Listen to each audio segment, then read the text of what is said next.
This is Jimi Capone. I'm here with Classified. This April 11th, self-explanatory, Hit the Scenes.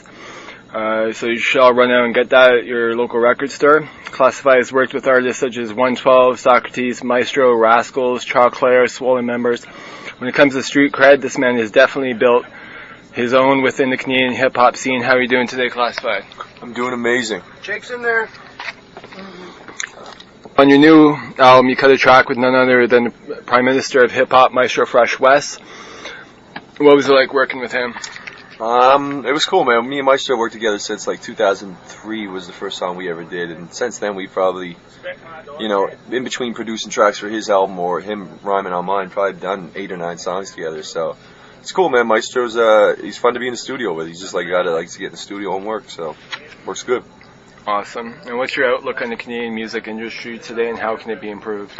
I can't really speak on the other genres. I kind of know more about the hip hop industry, but I think the hip hop industry still, doesn't have a really good foundation. I guess the industry, the scene's dope. A lot of people making dope music, but the industry is still a lot of people trying to just make things happen. A lot of guys who aren't really even involved in the industry, but just guys trying to help the hip hop scene to get the word out and stuff. So I mean, you can count how many, like I said this earlier, you can count how many managers that manage hip hop artists on one hand in Canada that are real managers that do what they're doing. And I just need more business oriented people who are trying to help these artists get their music out and get it known.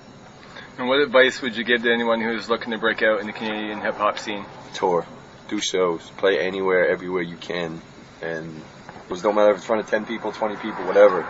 Every person that sees you could be another fan that will support you forever. So do shows, get out there and build that. How does music affect you and the world around you? Everything around me, so it's pretty much affects everything I do, I think. It's my job, it's my hobby, a lot of my friends are made through music and stuff, so it's everything around me. Music's kind of been my thing for the last 15 years. And where do you derive your influence? Other artists, working with other artists, like you said before, cats like Maestro, who've been in this music shit for like 5 years. And Joel Plaskett's another person. They've been doing this stuff for years, and they get in the studio and they act like it's the first time they've been in the studio, just their excitement and their stuff. So that alone makes me excited to be in the studio. So just trying new stuff, just always trying to evolve and make something new exciting. I think that's what kind of keeps me interested in it. And what's the first song you ever remember? My first rap song I ever heard was Turkey by Run DMC, and that was like in 80.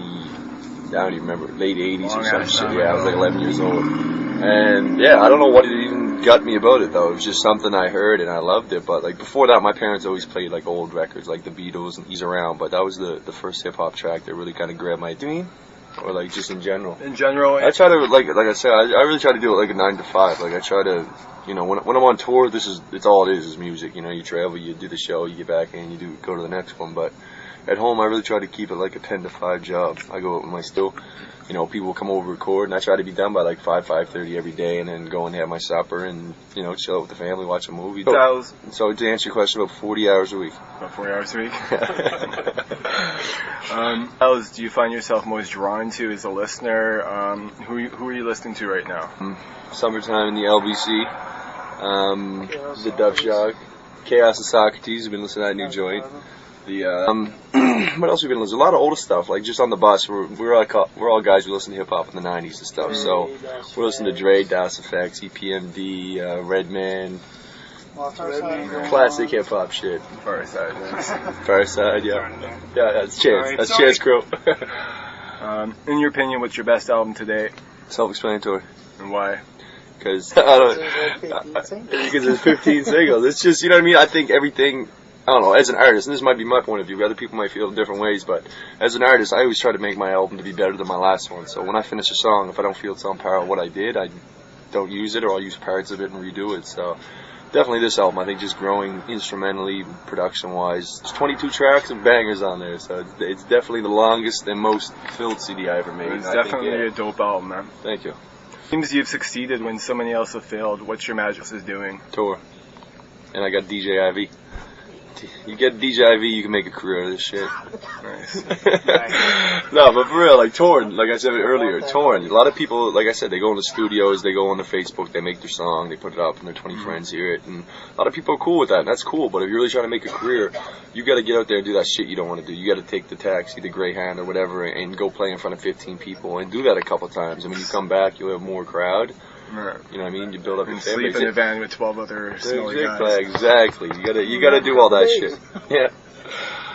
Now, is there one song you feel of yours that's the strongest, lyrically, musically? No. I can't really pick. So I don't know. It changes certain days. You know what I mean? Like I was saying that earlier. But no. I definitely couldn't pick one and just say that's my song. What would you be doing if you weren't a musician? Do you have any talents that people don't know about? Playing the NHL, remember? Yeah. Yeah, I know. But no, like I said, we did this whole interview before, so we're kind of repeating everything. But yeah, I played hockey. That was like my life before doing the music. But other than that, I just worked like, at Sobeys. I was doing the help desk thing with computers. No idea what I'd be doing. Yeah. Working for Ivy. I'd be his fucking lackey. Carry some crates and shit. Tupac or Biggie? Tretch from Naughty by Nature. Good answer. No. Do you still get nervous before you get up on stage? Yeah, definitely. Like every show, I think I get nervous until you kind of get out there and you hear the first person cheer, or just the first crowd reaction. It goes completely away. But yeah, there's always that feel there. And I think that's good. Just it means that you actually care, you're on your toes, and you actually care what the fuck's going on. In other words, you'd be just like, whatever, let's go do the show. And there's still always that little bit that's just kind of like, what's going to happen, how's it going to go. And what can we expect from you in the future? Just doing a lot of touring, doing a lot of promo just for the album. I've been in the studio working on that for like a year or so. Getting the word out about that, and producing for other cats. Producing a record with Chad Hatcher, Mike Boyd. Jay Bruce got a new record coming out, and just, staying busy, producing, writing, and trying to keep it moving. Very nice. All right, man. Hopefully the audio works on this one. See how that one works.